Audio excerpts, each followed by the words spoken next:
Je m'appelle Yvonne et aujourd'hui, à 80 ans, je revis des souvenirs que je n'avais jamais osé revivre auparavant. Ma vie a été pleine de hauts et de bas, de rires et de larmes, mais une douleur m'a toujours hanté, une douleur qui m'a suivie tout au long de ces décennies, la disparition de mon petit-fils Lucas. Je me rappelle encore de ce jour comme si c'était hier, bien que tout semble maintenant tellement flou, tellement lointain. Lucas était un enfant joyeux, plein de vie, et il adorait courir dans les champs autour de notre maison, son rire résonnant dans chaque coin. Il était le rayon de soleil de ma vie, celui qui me faisait oublier mes propres peines. Et puis un jour, tout a changé. Je n'ai jamais vraiment compris ce qui s'est passé. Il a disparu sans laisser de traces. À l'époque, tout le monde pensait qu'il avait fugué, qu'il s'était échappé pour une raison quelconque. Mais moi, je n'y croyais pas. Pas à lui, pas à Lucas. Ce n'était pas dans son caractère de partir comme ça, sans un mot, sans un au revoir. Je n'ai jamais cru à cette histoire de fugue, mais j'ai gardé mes doutes pour moi parce que qui aurait pu m'écouter? Qui aurait pu imaginer que quelqu'un de la famille pourrait être capable d'une chose pareille? Mon gendre, Henri, était un homme calme, posé, qui semblait toujours avoir la bonne réponse à tout. Il avait cet air sûr de lui, et personne ne remettait jamais en question ses paroles. Au début, après la disparition de Lucas, il s'est montré très impliqué dans l'enquête. Il parlait à la police, faisait des recherches et semblait être dévasté. Mais moi, quelque chose ne collait pas. Je le voyais, je le ressentais. Il était trop calme, trop serein, comme s'il était déjà passé à autre chose. Et ma fille, Claire, sa femme, était dans un état de choc, tout comme moi. Mais elle pleurait sans fin, tandis que lui, il restait là, presque indifférent, regardant par la fenêtre avec un air absent. Cela me perturbait. Pourquoi cette distance? Pourquoi cette froideur? Je lui ai posé des questions, mais il répondait toujours avec des paroles rassurantes, comme si tout était sous contrôle, comme si la situation était en train de s'améliorer, même si tout autour de nous devenait de plus en plus chaotique. Claire, elle s'éteignait chaque jour un peu plus. Elle n'avait pas cette distance que j'avais perçue chez Henri. Elle était dévastée, brisée, mais aussi tellement perdue. Les jours se sont transformés en semaines et les semaines en mois. La police a mené son enquête, mais il n'y avait pas de traces. Les voisins parlaient, les rumeurs circulaient, mais personne n'avait rien vu, rien entendu. Comme un mauvais rêve, tout cela m'envahissait, m'étouffait.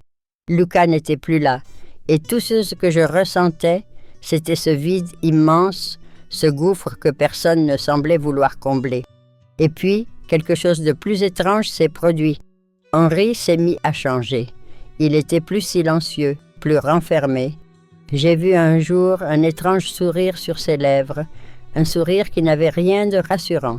Ce n'était pas un sourire de consolation ni de bienveillance, mais quelque chose d'effrayant. Un sourire qui m'a glacé le sang, mais je l'ai ignoré comme toujours. Je ne voulais pas y prêter attention.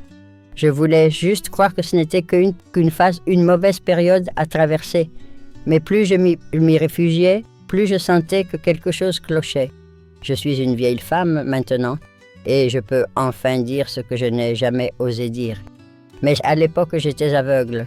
Je croyais que tout finirait bien, que la vérité éclaterait, que Lucas reviendrait un jour.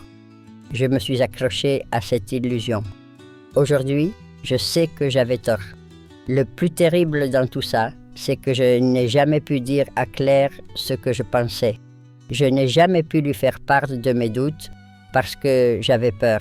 Peur de briser encore plus son cœur déjà brisé. Henri avait cette emprise sur elle, sur nous tous, et je me suis laissée aveugler. Je n'ai pas vu, pas voulu voir. Et maintenant, à 80 ans, c'est presque trop tard. Mais je vais enfin tout vous dire, parce que la vérité ne peut plus être ignorée. Parce que même si ça m'arrache le cœur, il est temps de comprendre ce qui s'est vraiment passé ce jour-là et pourquoi Lucas n'est jamais revenu. Je me souviens encore du jour où j'ai compris qu'il y avait quelque chose que tout le monde me cachait. Lucas avait disparu, et le monde semblait continuer à tourner comme si de rien n'était. Les voisins, les amis, tout le monde faisait comme si tout allait bien. Mais je savais au fond de moi que tout allait mal.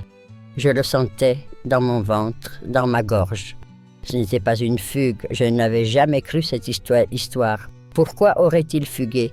Il n'était qu'un enfant, et il adorait sa maison, sa famille, ses jeux avec moi. Mais quelque chose d'autre se passait. Henri ne me disait rien, et pourtant, il semblait tellement détaché. Il venait à la maison, il s'asseyait avec Claire, mais il y avait toujours ce vide entre eux, comme une barrière invisible que je ne pouvais franchir. Je l'observais souvent, sans qu'il ne me voie, et parfois, il avait ce regard, un regard vide, presque vide de toute émotion. Je me souviens de cette fois où, après quelques semaines de recherche, il m'a regardé dans les yeux, sans émotion, sans remords, et il m'a dit, d'un ton presque mécanique, « Il faut aller de l'avant, Yvonne. Il faut qu'on oublie. » Ces mots, j'aurais dû les entendre. J'aurais dû comprendre à ce moment-là, mais je ne les ai pas compris, parce que je voulais croire que tout allait bien. Je voulais croire que Lucas reviendrait, mais chaque jour qui passait, chaque sourire forcé d'Henri, chaque absence de réponse de sa part, m'enfonçait un peu plus dans la confusion. Claire est ma pauvre fille, elle était différente, elle était brisée, mais en même temps, il y avait comme un voile d'acceptation chez elle, une acceptation du fait que son fils, son précieux fils, n'était plus là. Elle ne parlait plus de lui, et cela me déchirait. Elle évitait tout ce qui pouvait rappeler Lucas, et moi j'ai commencé à comprendre que le silence était plus lourd que les pleurs. Le silence signifiait l'oubli. Et Henri, avec son air de sainteté, me regardait comme si j'étais la folle, l'intruse qui n'avait pas sa place parmi les adultes qui savaient comment gérer cette situation. Il y avait une après-midi, quelques mois après la disparition, où Claire m'a confié d'une voix tremblante qu'elle avait commencé à douter de l'histoire, douter de ce qui s'était réellement passé. J'ai vu ses yeux briller, non pas de tristesse, mais de rage et de désespoir. Elle m'a dit que Henri lui cachait des choses, qu'il semblait trop pressé de tout oublier, de tout passer à autre chose. Cela m'a glacée. Mais à ce moment-là, je ne pouvais pas lui dire ce que je pensais. Je ne pouvais pas lui dire que Henri me faisait froid dans le dos. Je savais qu'elle était trop fragile, trop vulnérable. Si je lui disais que je doutais d'Henri, cela briserait ce peu de lien qu'il restait entre eux. Que je n'ai pas voulu être celle qui brisait sa dernière lueur d'espoir, même si, au fond de moi, que je savais que Lucas ne reviendrait jamais. J'ai alors commencé à mener ma propre enquête. J'avais 70 ans, mais cela ne m'a pas empêché de chercher des indices. Je me suis rendue sur le terrain, là où Henri disait avoir cherché Lucas. J'ai parlé aux voisins, aux amis, à tous ceux qui aient pu apercevoir quelque chose. Mais tout le monde avait cette même version. Il a disparu, il s'est enfui, il n'a laissé aucune trace. Pourtant, tout cela me semblait trop parfait, trop net, trop bien organisé. Il y avait un vide dans chaque réponse, un vide que je ne pouvais plus ignorer. Un jour, alors que je fouillais dans les vieux papiers de la maison, je suis tombée sur un petit carnet. Ce n'était pas à moi, je ne savais même pas d'où il venait. Je l'ai ouvert et j'ai commencé à lire. C'était un journal intime, un journal que Henri tenait secrètement. Et c'est là que tout a commencé à prendre forme. Des mots qui me frappaient comme des coups de marteau. Ils ne doivent jamais savoir. Je ferai tout pour que cela reste un secret. Et puis ce passage, si je ne fais pas cela, je la perdrai. Je n'ai pas pu m'empêcher de lire jusqu'à la fin. Mes mains tremblaient, mais je ne pouvais pas m'arrêter. Ces mots m'ont fait frissonner de terreur. Cela devenait de plus en plus clair. Henri était lié à la disparition de Lucas, mais ce n'était pas un accident, ce n'était pas une fugue. C'était un acte volontaire, un acte dont je ne pouvais même pas imaginer les raisons. Pourquoi aurait-il fait cela? Pourquoi Lucas? Ce carnet était la preuve que quelqu'un en qui j'avais confiance, avait fait disparaître mon petit-fils, Henri, cet homme que j'avais cru être parfait, cet homme que j'avais toujours pensé être le père idéal pour Lucas, avait pris une décision terrible, une décision qui allait briser ma famille à jamais. Mais il n'avait pas agi seul, il y avait quelqu'un d'autre, quelqu'un qui était complice de son silence. Je ne savais plus quoi faire. Devais-je tout dire à Claire? Devais-je confronter Henri? Et si je faisais une erreur, si mes soupçons étaient faux, mais au fond de moi, je savais que je devais aller jusqu'au bout. La vérité ne pouvait plus attendre.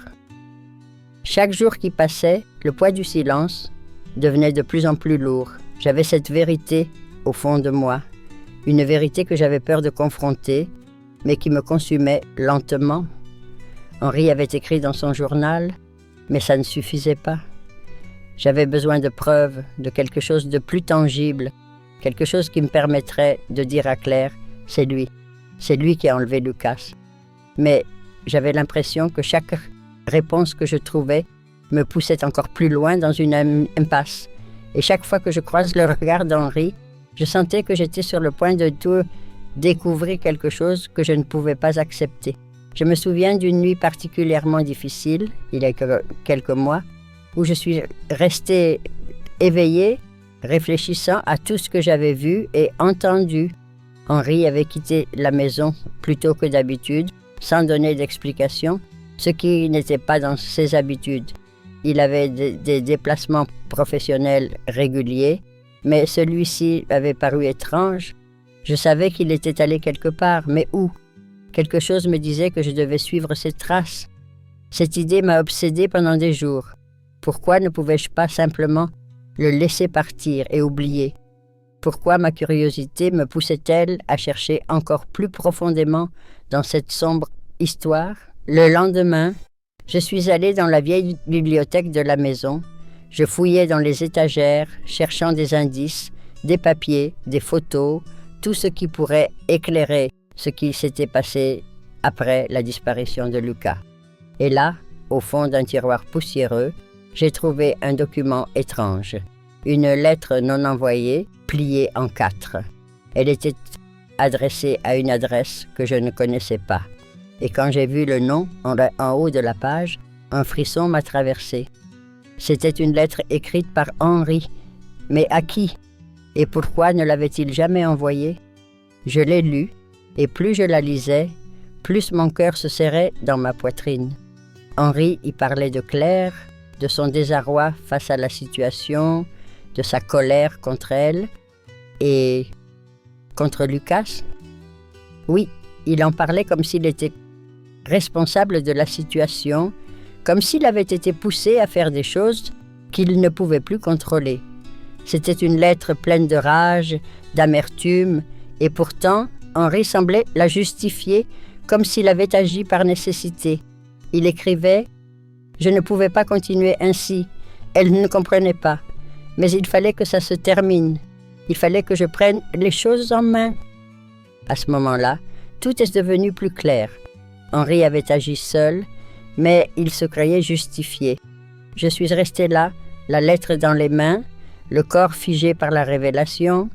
Henri avait pris une décision terrible, il avait agi de son propre chef et il n'avait pas hésité à briser tout ce que nous avions construit. Et j'ai voulu croire que c'était un mauvais rêve, que tout cela n'était qu'une illusion, mais au fond de moi, je savais que la vérité m'avait rattrapé. Lucas n'était pas parti de son propre chef. Henri l'avait emmené, il l'avait enlevé et il avait tout fait pour le cacher. Je ne pouvais plus reculer. L'heure était venue. Il fallait que je parle à Claire, même si cela allait la détruire. Il fallait qu'elle sache la vérité, même si cela signifiait briser encore plus de morceaux de nos vies. Mais avant cela, il me restait une dernière chose à faire. J'avais une question qui brûlait mes lèvres depuis trop longtemps. Pourquoi Henri avait-il agi ainsi? Pourquoi avait-il pris cette décision? Je savais qu'il allait tout nier, mais il fallait que je l'affronte, qu'il me regarde dans les yeux et qu'il me dise enfin la vérité. Je n'étais plus la même femme. J'avais 80 ans, mais j'avais l'impression que c'était une autre personne, plus jeune, plus audacieuse, qui était en train de parler à Henri. Il ne m'impressionnait plus, il ne me faisait plus peur. Il ne m'avait jamais fait peur, en fait. J'étais simplement aveuglée par ma confiance, aveugle en lui, comme tout le monde. Mais aujourd'hui, je n'avais plus d'illusions. Je me suis rendue chez Henri et Claire ce matin-là, avec cette pensée en tête. Henri ne pouvait plus fuir. Il devait faire face à ce qu'il avait fait. Quand je suis entrée dans leur maison, je l'ai vu immédiatement, assis là dans le fauteuil, comme toujours, l'air tranquille. Mais je savais que derrière cette façade, tout était sur le point de s'effondrer. Je suis allée m'asseoir à côté de Claire et je lui ai pris la main. Elle m'a regardée inquiète, se demandant pourquoi j'étais là si tôt le matin. Mais je n'avais pas de temps à perdre. Je n'avais pas de temps pour les petites questions. J'ai dit tout de suite, je sais ce qu'il s'est passé, Claire. Je sais pourquoi Lucas a disparu. Elle m'a regardée, confuse, son visage blêmi. Et c'est à ce moment-là que Henri, avec ce regard furtif, a tenté de détourner le sujet, comme s'il savait que la fin était proche. Il m'a dit, « Maman, il est temps de lâcher prise. On a tous fait ce qu'on a pu. Il faut avancer. » Mais je savais que ce n'était plus le moment de faire semblant. Je me suis levée, je l'ai regardé droit dans les yeux et je lui ai dit, « Non, Henri, il n'est pas temps de lâcher prise. Il est temps que tu dises la vérité. Tu m'as menti, tu nous as tous menti. Je n'avais plus de peur. Je ne pouvais plus avoir peur de lui. » Henri a regardé Claire, puis il a détourné le regard. Je savais qu'il ne pouvait plus tout contrôler. Mais il avait encore une chance, une dernière chance, de dire la vérité. Les jours ont défilé et une étrange tranquillité s'est installée à la maison de Claire et Henri. J'avais posé mes questions, j'avais fait des découvertes, mais Henri n'avait toujours rien dit. Je sentais que la vérité se trouvait à portée de main, mais il fallait que je comprenne comment tout cela s'était enchaîné, comment il avait réussi à manipuler tout le monde, y compris moi. Mais dans mes recherches, j'ai commencé à voir des éléments qui me perturbaient encore plus. Je suis allée revoir les archives familiales, les lettres, les photos anciennes. Il y avait des souvenirs que j'avais négligés, des détails qui étaient sous mon nez, mais que je n'avais jamais pris au sérieux. Henri n'était pas celui que tout le monde croyait. Claire non plus, mais à l'époque, je n'avais rien vu. J'ai fouillé dans de vieilles lettres qu'ils s'étaient échangées avant la disparition de Lucas, et là, tout a pris sens. Dans une lettre de Henri à Claire, il parlait de son ressentiment grandissant. Il évoquait le fait qu'elle ne le comprenait pas, qu'elle était trop concentrée sur Lucas et qu'elle lui avait pris son rôle de mari. Il disait qu'elle l'avait abandonné en donnant trop d'attention à leur fils. Une phrase en particulier m'a glacée. « Tu es la mère, mais moi, je suis l'homme de cette maison. Et ça, tu l'as oublié. » Ces mots résonnaient comme une condamnation, comme un cri de colère dissimulé sous une façade de calme. Je me souviens de ce jour où Claire m'avait parlé d'une dispute qu'ils avaient eue juste avant la disparition de Lucas. Elle avait parlé d'un autre ton, d'un Henri qu'elle ne reconnaissait plus. Elle m'avait confié que leur relation était devenue tendue, qu'il était distant, mais aussi de plus en plus possessif. Et moi, je n'avais rien vu, je pensais que c'était juste des problèmes de couple, des moments difficiles à passer. Mais ces lettres, elles révélaient une vérité plus sombre, quelque chose de profondément perturbant. Henri se sentait rejeté, étouffé par Claire, et il m'avait fallu tout ce temps pour comprendre à quel point il en avait souffert, du moins dans sa tête. Mais cela ne justifiait pas ce qu'il avait fait. Il avait décidé que Lucas devait disparaître, que le seul moyen de regagner son pouvoir, de reprendre le contrôle sur sa famille, c'était de tout effacer. Et je ne pouvais plus le nier, je savais que Lucas n'avait pas disparu par accident. Non, il avait été pris, arraché à cette vie, volontairement, dans un acte de rébellion glaciale. Je commençais à m'effondrer. Comment avait-il pu en arriver là? Pourquoi n'avais-je rien vu? Pourquoi n'avais-je pas agi plus tôt? Mais il était trop tard, le mal était fait. Le plus douloureux, c'était de savoir qu'Henri, cet homme que j'avais toujours perçu comme bienveillant, avait en réalité caché sa véritable nature derrière un masque de calme et de charisme. C'était un manipulateur, un menteur, et le pire dans tout ça, c'est qu'il avait réussi à nous berner. Tous, moi la première, j'avais tout compris, et maintenant il fallait que je prenne une décision. Devais-je enfin tout révéler à Claire? Était-ce le moment de lui dire la vérité sur son mari, sur le père de son enfant, et sur ce qu'il avait fait à Lucas? C'était une vérité qui allait détruire son monde, une vérité qui allait effacer tout ce qu'elle pensait savoir sur son mari, sur son mariage. Mais je savais qu'il était temps de tout briser, d'éclater cette bulle de mensonges dans laquelle nous vivions. Les nuits qui suivirent, Kenneth furent marquées par des pensées tourmentées. Tout était si clair et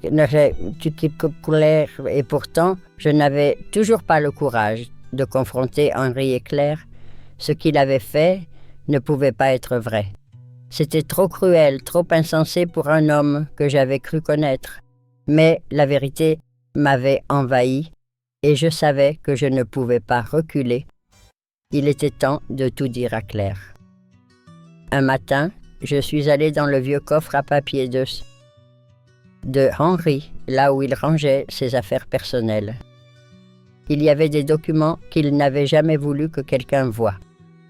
Il avait toujours été secret à propos de certaines choses, mais ce jour-là, je n'avais plus peur de ce que j'allais trouver. Je savais que je devais fouiller jusqu'au fond, jusqu'à ce que je découvre tout. C'était la seule façon de clore cette histoire, de comprendre très pleinement ce qui s'était passé. Je n'aurais jamais imaginé tomber sur ce que j'ai trouvé. Il y avait un vieux carnet dissimulé sous des papiers, un carnet que je n'avais jamais vu auparavant. Il appartenait à Henri et en l'ouvrant, je sentis un frisson parcourir mon dos. Ce n'était pas un simple carnet de notes, c'était un journal intime. Et ce qu'il contenait était bien plus sombre que tout ce que j'avais pu imaginer. Les premières pages parlaient de son mariage avec Claire, de leur premier mois ensemble, mais très vite, les choses ont pris une tournure inquiétante. Henri y décrivait ses frustrations croissantes, son sentiment de négligence et d'abandon. Il écrivait qu'il se sentait étouffé par Claire, qu'elle lui volait sa place dans la famille et qu'il avait commencé à haïr Lucas. Il évoquait sa jalousie, un sentiment grandissant à mesure que Claire portait toute son attention sur leur fils. Je n'arrivais pas à croire ce que je lisais. Henri n'avait jamais exprimé ouvertement de tels sentiments. Jamais il ne m'avait montré la moindre trace de rancœur, de colère ou de haine. Mais dans ce carnet, ces mots étaient clairs. Il disait, sans détour, qu'il fallait éliminer ce qui gênait son bonheur. Il parlait de Lucas comme d'un obstacle, un fardeau, et dans ses écrits, il disait qu'il fallait le faire disparaître pour le bien de tout le monde. À ce moment-là, tout était devenu évident. Je tremblais en lisant ces mots. Henri avait planifié la disparition de Lucas bien avant que l'enfant ne disparaisse. Il l'avait manipulé, l'avait pris dans ses filets, et il avait agi comme un tyran dans sa propre maison. Et ce n'était pas la première fois qu'il faisait des allusions à ce plan. Plus j'avançais dans le journal, plus il était clair qu'il avait orchestré toute la disparition dans l'espoir de regagner le contrôle sur sa femme et sa vie. Tout devenait limpide comme la froideur d'Henri après la disparition de Lucas, sa manière de tout régler, de garder son calme. Tout avait un sens maintenant. Il n'était pas dévasté, il était soulagé, comme s'il avait enfin accompli quelque chose de nécessaire, quelque chose qui, selon lui, devait se faire. Je savais que je ne pouvais pas garder cette découverte pour moi. Il fallait que Claire sache qu'elle devait savoir à qui elle avait donné sa confiance, à qui elle avait confié son cœur et son fils. Mais à quel prix? Si je lui révélais tout cela, ça détruira sa vie. Cela allait anéantir son image de mari et de père. Pourtant, je savais qu'elle devait savoir. Henri ne pouvait plus se cacher derrière des mensonges.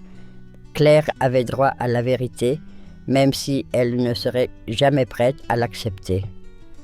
Je suis allée chez Claire ce soir-là, le carnet serré dans mes mains. Elle m'a accueilli, un sourire fatigué aux lèvres, mais j'ai vu la douleur dans ses yeux. J'ai compris, en la regardant, qu'elle savait au fond d'elle que quelque chose clochait. Mais elle était encore trop blessée, trop perdue pour vouloir entendre ce que j'avais à dire. Je l'ai regardée longuement et puis j'ai posé le carnet sur la table. Le silence qui s'en est suivi a été insupportable. Claire a ouvert les yeux grands, puis elle a regardé le carnet, le fixant comme si ce simple objet pouvait tout changer. « Qu'est-ce que c'est » m'a-t-elle demandé d'une voix brisée. J'ai respiré profondément avant de lui répondre « C'est la vérité, Claire. La vérité sur Henri et ce qu'il a fait à Luca. » Elle a pris le carnet, ses mains tremblaient, et puis, en le feuilletant, elle a découvert, elle aussi, les écrits de son mari. Les mots d'Henri se sont gravés dans sa mémoire, et j'ai vu son visage se décomposer. C'était comme si le sol se dérobait sous ses pieds. Elle n'arrivait pas à y croire. Elle n'arrivait pas à comprendre comment l'homme qu'elle avait aimé, celui qu'elle avait épousé, avait pu commettre un acte aussi abominable. Mais les preuves étaient là, irréfutables. Non, ce n'est pas possible. Elle n'a pas pu continuer, le poids des révélations l'étouffait.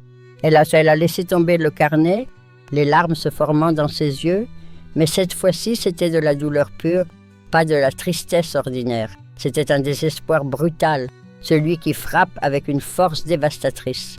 Henri n'était plus le mari aimant qu'elle croyait connaître. Il était un monstre, un manipulateur froid, et il avait détruit la vie de leur fils. Le silence qui s'est abattu après cette révélation a été plus lourd que tout ce que j'avais imaginé. Claire ne savait plus quoi dire. Elle se contentait de fixer les pages du carnet avec des yeux vides, comme si elle espérait que tout cela n'était qu'un cauchemar. Je pouvais voir qu'elle se débattait avec la réalité, que son esprit ne parvenait pas à accepter ce qu'il venait de se passer, ce qu'elle venait de découvrir sur l'homme avec lequel elle avait construit sa vie. Elle m'a demandé, les larmes coulant sur ses joues, « Pourquoi, maman? Pourquoi il a fait ça ?» Et je n'avais pas de réponse. Comment expliquer une telle chose? Comment expliquer que l'homme qu'elle avait épousé, celui qu'elle croyait être un père aimant, un époux attentionné, avait agi ainsi?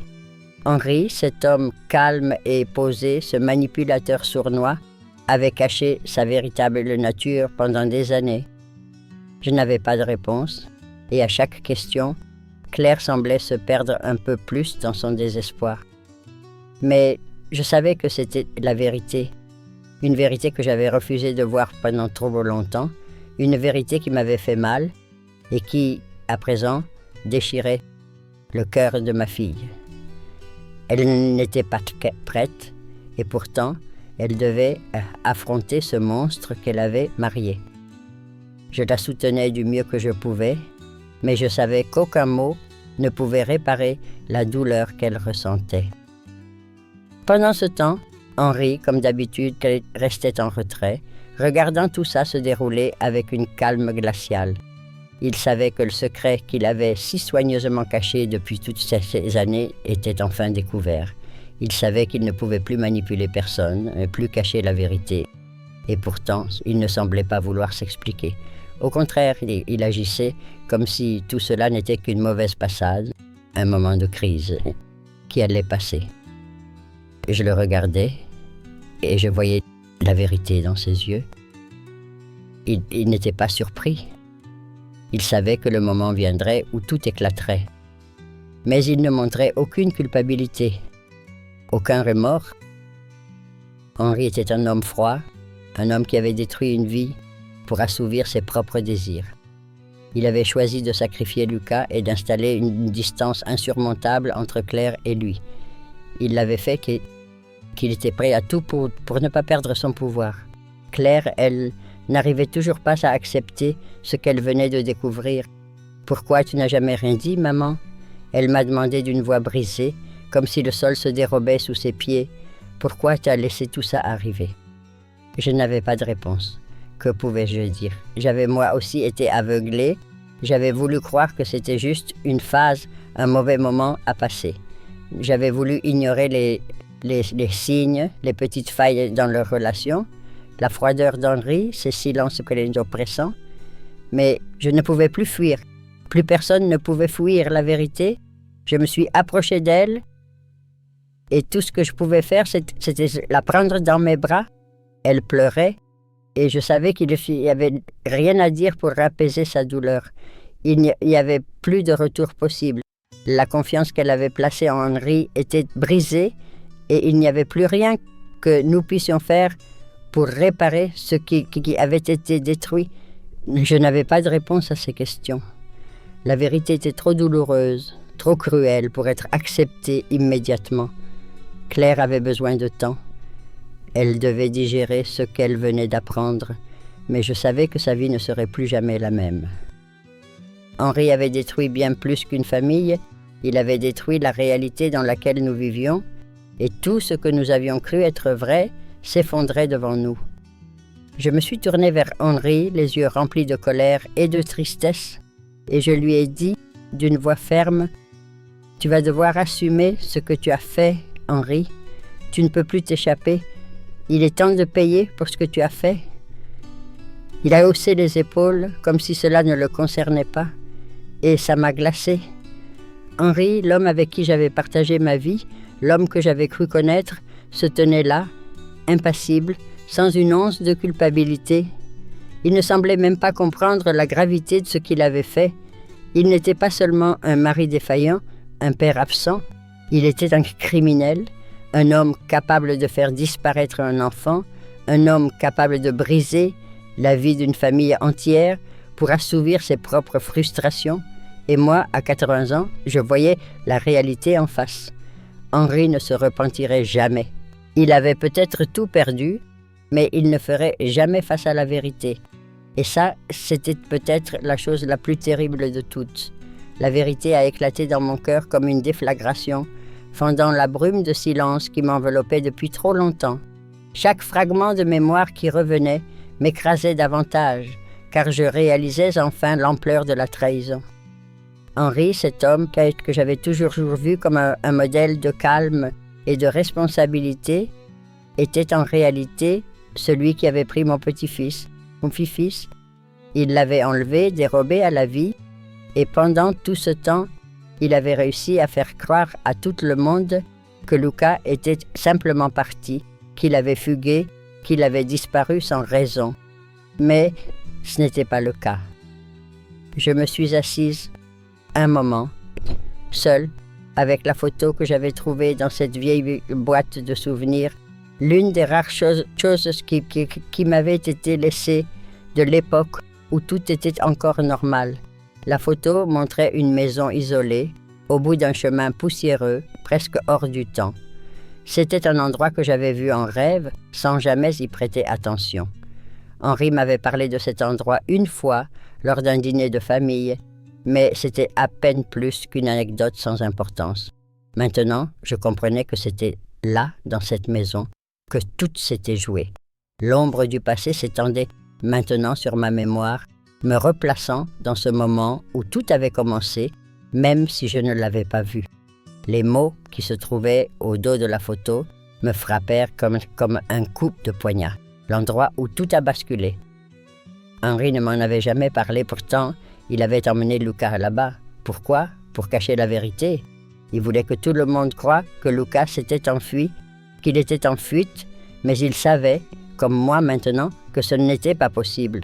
Lucas n'était pas parti de son propre chef, il avait été pris. Je me suis précipitée dans le salon, ma main tremblante encore, et j'ai appelé Claire. Elle était toujours sous le choc de la disparition de son fils, et j'avais toujours voulu la protéger de la vérité pour ne pas ajouter à sa souffrance. Mais maintenant, il n'était plus possible de tout garder pour moi. Claire, écoute-moi, je sais ce qui s'est passé, je sais ce que Henri a fait. Elle m'a répondu d'une voix incertaine, effrayée. « Qu'est-ce que tu veux dire, maman ?»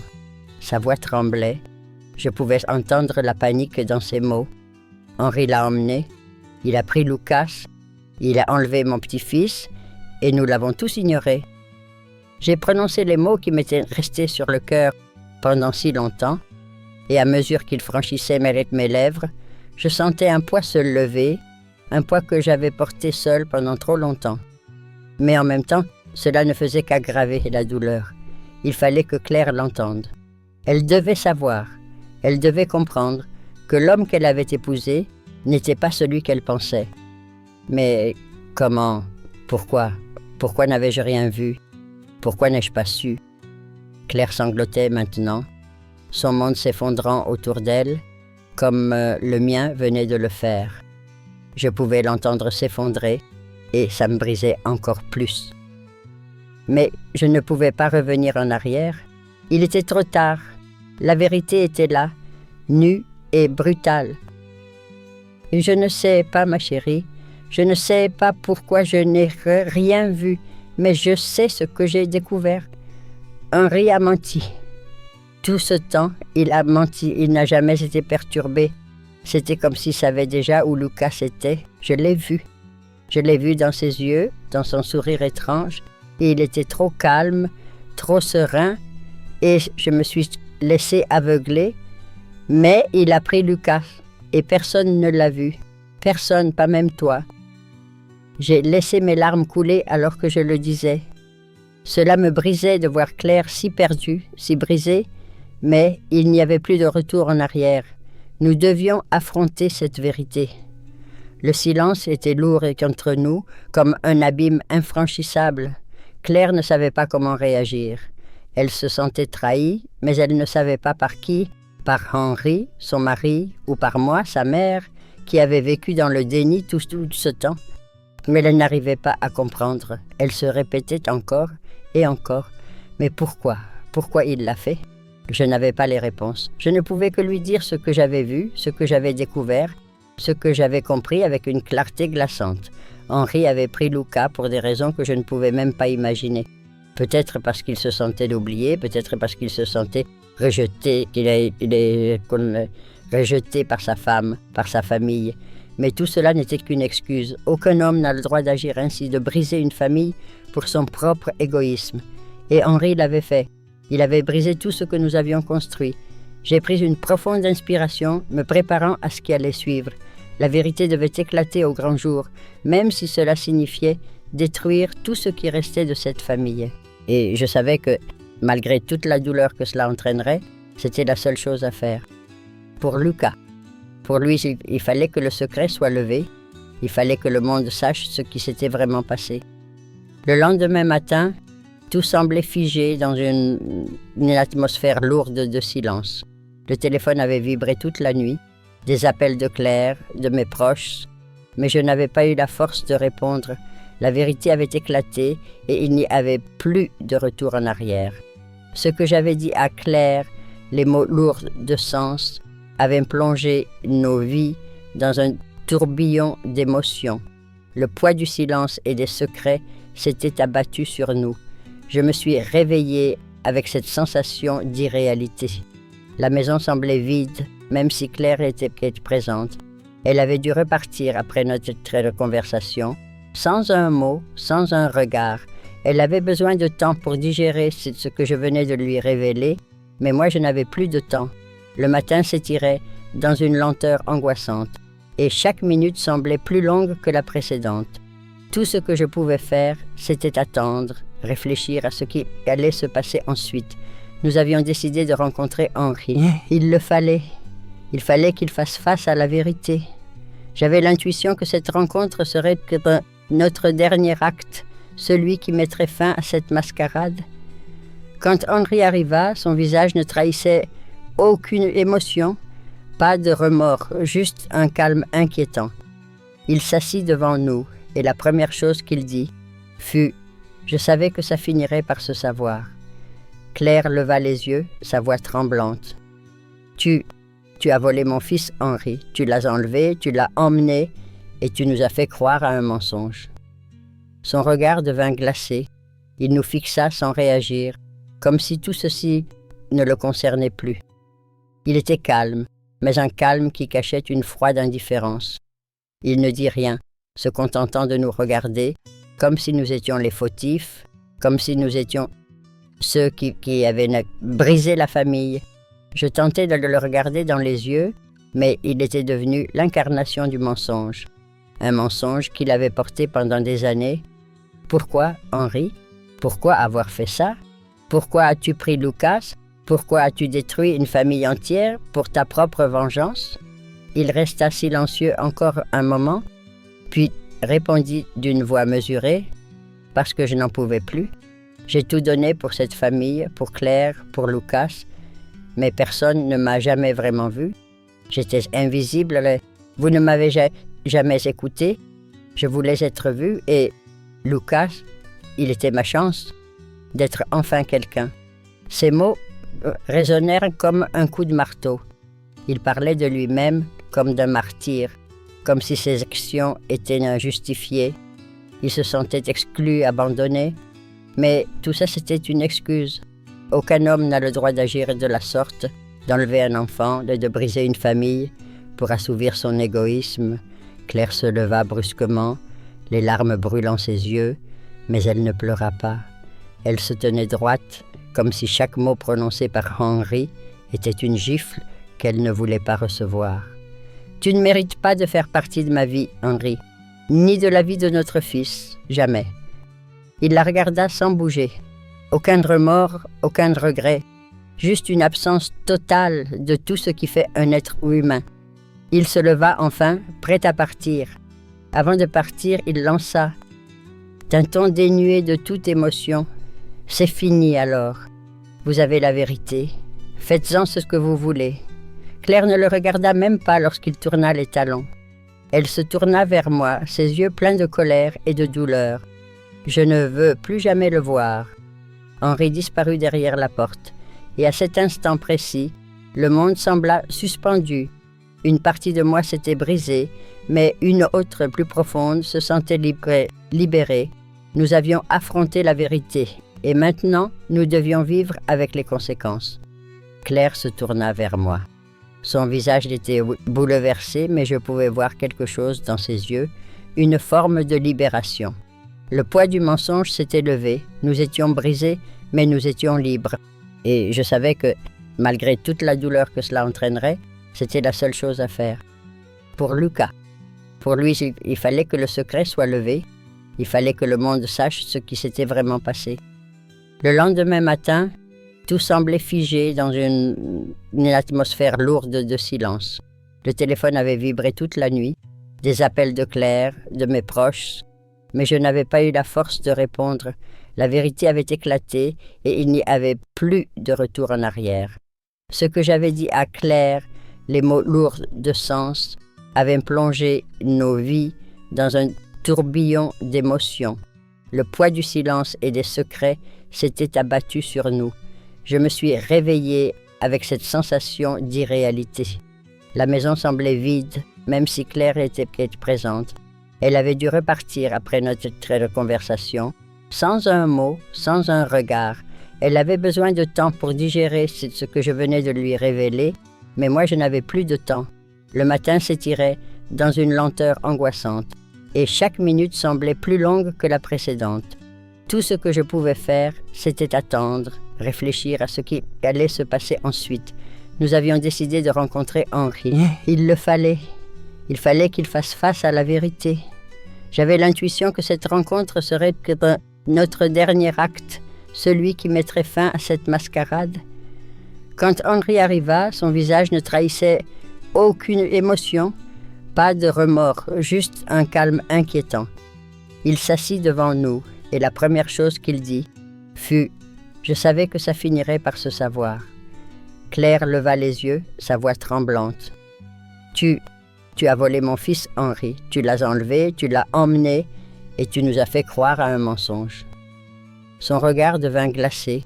Il nous fixa sans réagir, comme si tout ceci ne le concernait plus. Il était calme, mais un calme qui cachait une froide indifférence. Il ne dit rien, se contentant de nous regarder, comme si nous étions les fautifs, comme si nous étions ceux qui avaient brisé la famille. Je tentais de le regarder dans les yeux, mais il était devenu l'incarnation du mensonge. Un mensonge qu'il avait porté pendant des années. Pourquoi, Henri? Pourquoi avoir fait ça? Pourquoi as-tu pris Lucas? Pourquoi as-tu détruit une famille entière pour ta propre vengeance? Il resta silencieux encore un moment, puis répondit d'une voix mesurée, parce que je n'en pouvais plus. J'ai tout donné pour cette famille, pour Claire, pour Lucas, mais personne ne m'a jamais vraiment vu. J'étais invisible, vous ne m'avez jamais écouté. Je voulais être vu et Lucas, il était ma chance d'être enfin quelqu'un. Ces mots résonnèrent comme un coup de marteau. Il parlait de lui-même comme d'un martyr, comme si ses actions étaient injustifiées. Il se sentait exclu, abandonné. Mais tout ça, c'était une excuse. Aucun homme n'a le droit d'agir de la sorte, d'enlever un enfant, de briser une famille pour assouvir son égoïsme. Claire se leva brusquement, les larmes brûlant ses yeux, mais elle ne pleura pas. Elle se tenait droite, comme si chaque mot prononcé par Henri était une gifle qu'elle ne voulait pas recevoir. « Tu ne mérites pas de faire partie de ma vie, Henri, ni de la vie de notre fils, jamais. » Il la regarda sans bouger. Aucun remords, aucun regret, juste une absence totale de tout ce qui fait un être humain. Il se leva enfin, prêt à partir. Avant de partir, il lança, d'un ton dénué de toute émotion, « C'est fini alors. Vous avez la vérité. Faites-en ce que vous voulez. » Claire ne le regarda même pas lorsqu'il tourna les talons. Elle se tourna vers moi, ses yeux pleins de colère et de douleur. Je ne veux plus jamais le voir. Henri disparut derrière la porte, et à cet instant précis, le monde sembla suspendu. Une partie de moi s'était brisée, mais une autre plus profonde se sentait libérée. Nous avions affronté la vérité, et maintenant nous devions vivre avec les conséquences. Claire se tourna vers moi. Son visage était bouleversé, mais je pouvais voir quelque chose dans ses yeux, une forme de libération. Le poids du mensonge s'était levé, nous étions brisés, mais nous étions libres. Le matin suivant, l'air dans la maison semblait plus lourd encore. Claire et moi, nous étions là, assises dans le salon, sans échanger un mot. Chacune de nous savait que l'heure était venue de franchir l'étape ultime. Ce n'était plus une question de savoir ou de douter. La vérité avait éclaté, crue, brutale. Henri avait disparu de nos vies, mais son ombre pesait encore sur chaque recoin de cette maison. Nous avions contacté l'inspecteur Morel, celui qui avait mené l'enquête des années auparavant, lorsque Lucas avait disparu. À l'époque, il avait été contraint de classer l'affaire faute de preuves. Aujourd'hui, nous avions ces preuves. Le journal intime, les lettres, les aveux indirects, tout était prêt. Morel nous avait donné rendez-vous le lendemain matin au commissariat. Et en sortant de la maison, Claire était silencieuse. Ses traits tirés, ses yeux rougis témoignaient de nuits sans sommeil. Pourtant, une détermination nouvelle émanait d'elle. Comme si, après avoir été broyée, elle s'était reconstruite autour de cette douleur. Je lui pris la main alors que nous montions dans la voiture. Aucun mot n'était nécessaire. Nous savions ce qui nous attendait. Au commissariat, l'atmosphère était froide, presque clinique. Les néons blafards soulignaient chaque pli de fatigue sur nos visages. L'inspecteur nous reçut dans son bureau, refermant la porte derrière nous avec lenteur, comme pour marquer la gravité du moment. « J'ai lu attentivement tout ce que vous m'avez apporté, » dit-il en feuilletant les copies des documents. « Le journal, les lettres, ce que vous décrivez ici est extrêmement grave et suffisamment accablant pour ouvrir officiellement l'enquête. Claire avala sa salive, la voix tremblante. « Vous allez l'arrêter » Morel hocha lentement la tête. « Nous avons lancé un mandat d'arrêt ce matin. Les unités sont déjà à sa recherche. » Le soulagement qui m'envahit fut immédiat, mais accompagné d'un vertige. Tout allait enfin bouger après tant d'années d'immobilisme. Mais en même temps, une autre angoisse m'envahissait. Henri allait-il encore tenter de fuir, manipuler, s'en sortir? Cet homme avait toujours eu un coup d'avance. L'après-midi même, nous avons reçu l'appel. Henri avait été localisé dans une maison de campagne à quelques kilomètres. La police l'avait appréhendé sans résistance. Je m'imaginais la scène, son regard froid, cette arrogance qu'il n'avait jamais perdue, même au bord du gouffre.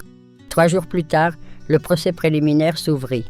La salle d'audience était remplie de journalistes, d'anonymes, d'observateurs avides de scandales. Je voyais leurs regards nous scruter, cherchant dans nos visages les stigmates de cette tragédie familiale. Claire était droite, le regard fixé sur la table devant elle. Moi, je m'efforçais de rester debout, digne, bien que chaque minute passée dans cette salle ravivait mes blessures. Henri entra sous escorte. Il était vêtu simplement, sans cravate, sans le moindre signe d'émotion. Lorsqu'il croisa mon regard, il ne sia pas. Son visage demeurait impassible, presque provocateur. Puis il posa les yeux sur Claire. Ses lèvres se pincèrent à peine, dans un demi-sourire qui n'appartenait qu'à lui, mélange de défi et de supériorité malsaine. Le juge énonça les chefs d'accusation: enlèvement d'enfants, séquestration, manipulation psychologique, obstruction à la justice. À chaque mot, je sentais Claire se raidir davantage. Les preuves furent présentées, les journaux intimes, les lettres, les déclarations de Claire, les miennes. Henri écoutait, toujours silencieux. Puis vint le moment de sa défense. Son avocat, un homme gris et terne, tenta maladroitement de plaider l'instabilité psychologique, le désespoir d'un père mis à l'écart, la pression familiale, un discours pitoyable qui peinait à masquer la monstruosité de ses actes. Le juge le coupa sèchement.